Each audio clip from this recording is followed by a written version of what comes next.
Professor साहब, एक सवाल मैं आपसे पूछता कि जब आप घर से बाहर निकलते हैं तो आपको भी डर लगता है? कोई असहिष्णुता आपको दिखाई पड़ती है? किस लिए आप कहते हैं कि असहिष्णुता बढ़ती जाती है? देखिए, मैं आपसे माफी चाहूंगा कि इस तरह की बातें मुझे कोई डर नहीं लगता है। मैं पर्सनली कह दूं, मुझे डर लगता है, लेकिन बोलते समय डर लगता है कुछ बातों का।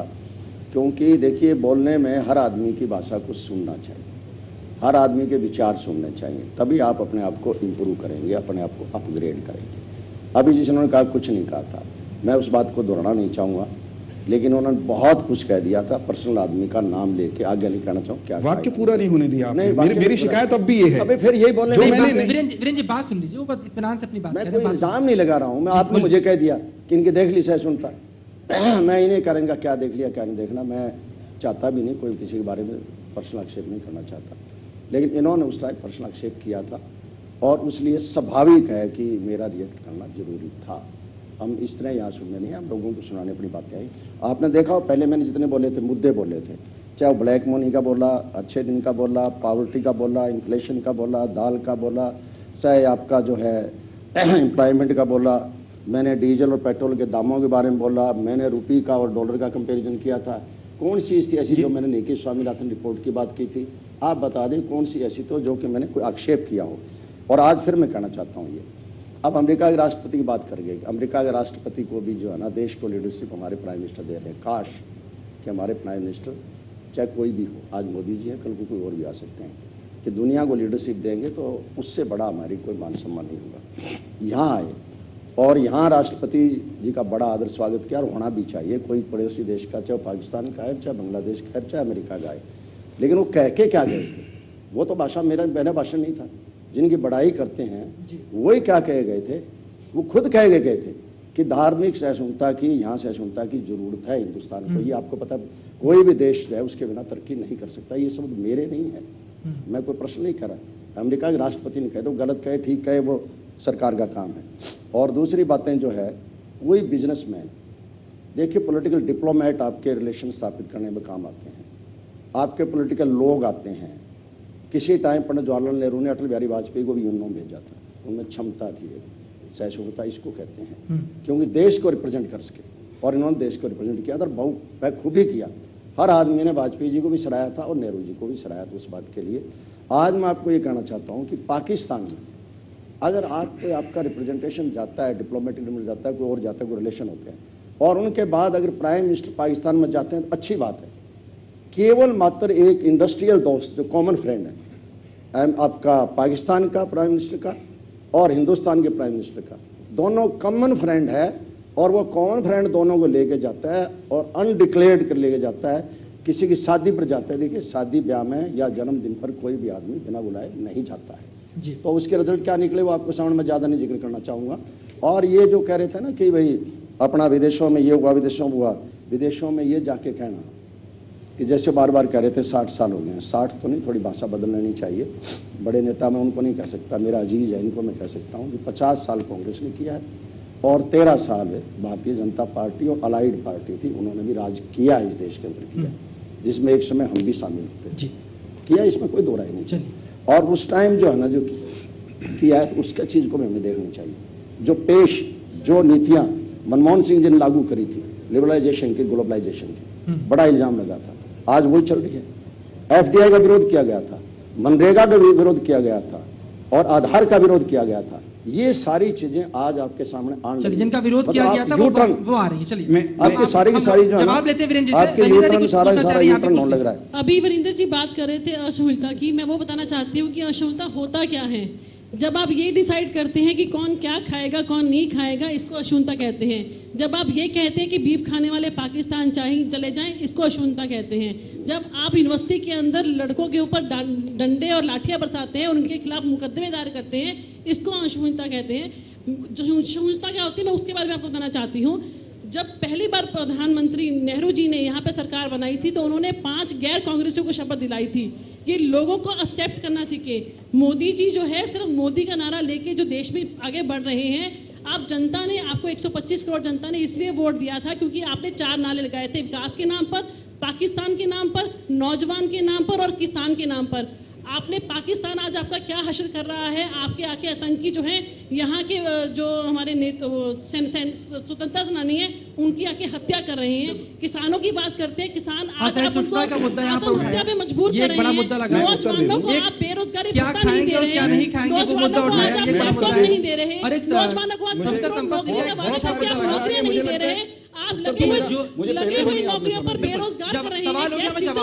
सवाल हो चुका है, जवाब ले लेते हैं। एक अच्छा मुद्दा प्रोफेसर संपत सिंह का लगा कि उन्होंने बोला कि जो उनकी योजनाएं थी, जिनका आपने बहुत विरोध किया था, जिनके बारे में मोदी जी ने अपने चुनावी भाषणों में भी भला बुरा कहा था, वो योजनाएं आप और बढ़ा रहे हैं, ऐसा क्यों हो रहा है? ये 3 सवाल इनके जवाब दीजिए। यहीं से शुरू करता हूं, अंतिम सवाल से। सरकार ए पार्टी की हो, बी पार्टी की हो, सरकारें, देश और सरकारें वो स्थायी रूप से चलती हैं, सातत्य होता है, कंटिन्यूटी होती है। योजनाओं की भी यही स्थिति होती है।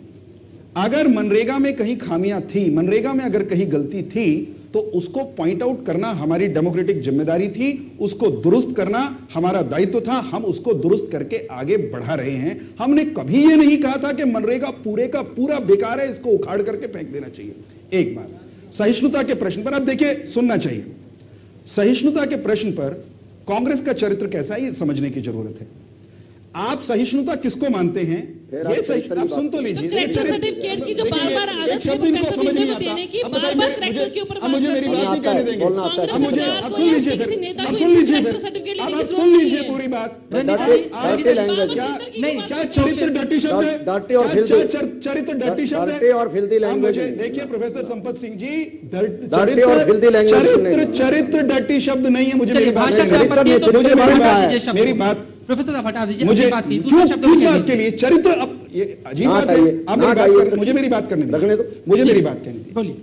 कांग्रेस का अंदाज, प्रोफेसर साहब प्लीज, मैं आपकी बारी में नहीं बोल रहा हूं, आपने बहुत कुछ कहा। जैसा अंदर है वैसे बाहर आए। प्रोफेसर साहब आप कैसे हैं? आपको सबने सुना, मैं बता दें। आप सुन लीजिए, कृपा करके सुन लीजिए। आज नहीं, 50 साल से सुन रहे हैं। प्रोफेसर साहब प्लीज सुन लीजिए। संपत जी प्लीज सुनिए उनको। मैं ये कह रहा हूं कि कांग्रेस किस तरह की राजनीति करना चाहती है, ये सामने है।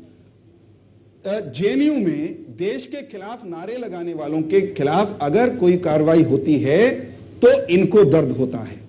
आप एक मिनट सुन लीजिए।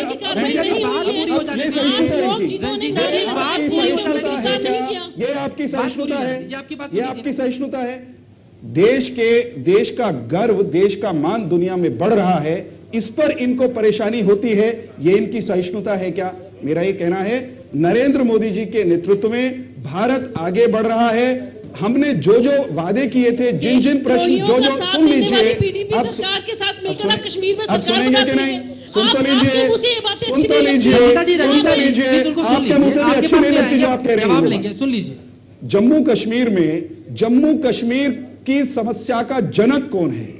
जम्मू कश्मीर को आज जिस हालत में वहां पर ले जाने वाला कौन है? सारा देश और दुनिया जानती है। पंडित नेहरू की वजह से कश्मीर की दुर्गति। अब सुन लीजिए ना, आपने मेरे नेता को कहा, मुझे तो इतिहास के तथ्य रखने दीजिए। पंडित नेहरू की वजह से कश्मीर की वो दुर्गति है जिसका आज हम सामना कर रहे हैं। आज कश्मीर में एक ऐसी सरकार है, रंजीता जी सुन लीजिए, जम्मू कश्मीर में आज एक ऐसी सरकार है, जम्मू कश्मीर में ये कुछ नहीं सुनेंगे और असहिष्णु हम हैं, ये कुछ भी नहीं सुनेंगे और असहिष्णु मैं हूं। जम्मू कश्मीर में आज एक ऐसी सरकार बनी है जो भारत माता की जय के नारे को लाल किले की चौक पर तिरंगा लहराने वालों की सरकार है। उनकी वजह से आज जम्मू कश्मीर में भारत की पताका ऊंची है, भारत का मान सम्मान ऊंचा है और इस सरकार के कारण, इस सरकार की नीतियों के कारण घुसपैठ कम हुई है। पाकिस्तान घबराता है, पाकिस्तान स्वीकार करने लगा। अगर ऐसा है तो वापस क्यों लौटना पड़ा बच्चों को वहां से एनआईटी से? सुनिए, ऐसा तो आपकी सरकार में सुन तो लीजिए जी।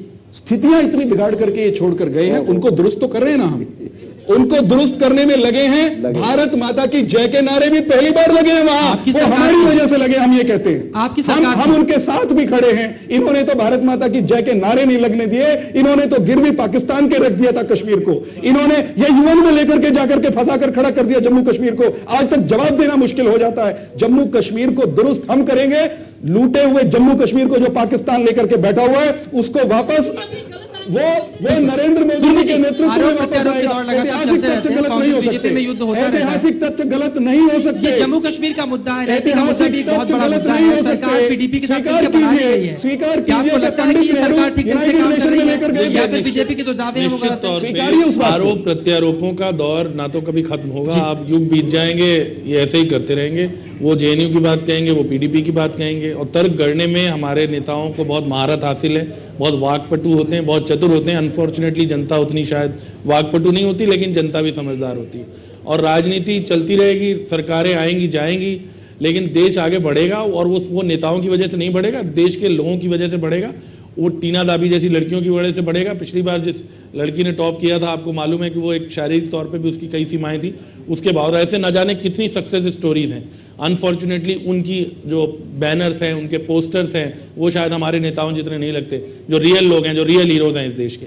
और इन लोगों के लिए तो केवल आप प्रार्थना कर सकते हैं कि भगवान इन्हें ये सद्बुद्धि दे कि आपस में लड़ने की बजाय इस देश ने जिन्होंने इनको इतनी प्रतिष्ठा दी है, आफ्टर ऑल नेताओं की ताकत क्या है? जनता है, वो उनको बनाती है, इसलिए वो लाल बत्ती गाड़ियों में घूमते हैं, इतने आप उनको बुलाते हैं। अगर आप उस जनता की ही सुध नहीं लेंगे तो आप यकीन मानिए, आज आपको लगता है कि ऐसे चल रहा है तो चलता रहेगा, किसी दिन ऐसा वाकई में हो जाएगा कि वो जनता आपके पीछे से हट जाएगी, और वो जैसे आज हो रहा है, कोई धर्म गुरु के पीछे जा रही है, कोई किसी गुरु के पीछे जा रही है, और फिर इन नेताओं को सोचना पड़ेगा उस दिन, पर उस दिन इनके पास मौका नहीं होगा कि ये गलतियों का सुधार करने। अभी टाइम जो है वो मोदी जी के पास शरद जी, देश आगे बढ़ रहा है। 2 साल प्रोफेसर 2 साल का वक्त था, 2 साल में काफी कुछ काम किए गए, धरातल पे काम दिखाई भी करते हैं, सड़कें दिखाई पड़ती हैं, तमाम योजनाएं हैं, गरीबों को लाभ मिल रहा है, लेकिन बहुत से ऐसे मसले हैं, बहुत से ऐसे वायदे हैं जो अभी पूरे होते दिखाई नहीं पड़ रहे हैं। 3 साल का वक्त अभी और मोदी जी के पास बाकी है। क्या काम होता है? 5 साल बाद जब वो चुनाव लड़ने दोबारा जाएंगे, जनता उनसे पूछेगी, अब तो आपके 5 साल पूरे हो चुके हैं, वो तमाम वादे क्या हुए? 3 साल का वक्त बचा है, कुछ वादे पूरे हो चुके हैं, कुछ वादे बाकी हैं।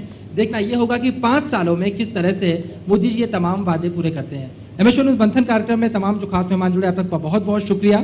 हमने बातचीत की, कुछ गर्म चर्चाएं भी हुई, कुछ हॉट टॉक भी हुए, लेकिन कुछ अहम मुद्दे भी यहाँ पर निकल कर आए हैं। सरकार के सामने भी कहीं ना कहीं एक संकेत मिला है, सरकार को भी ये बात समझ में आई है कि हाँ, जनता के पास ऐसे कई सवाल हैं जिनके जवाब अभी तक नहीं मिल पाए हैं। शाबाशी भी दी गई कुछ मुद्दों को लेकर, सरकार उस पर खुश हो सकती है, लेकिन अभी भी काम बहुत ज्यादा बाकी है। मेरे साथ फिलहाल इस खास कार्यक्रम में इतना ही। एमएच न्यूज़ पर लगातार खबरों का सफर।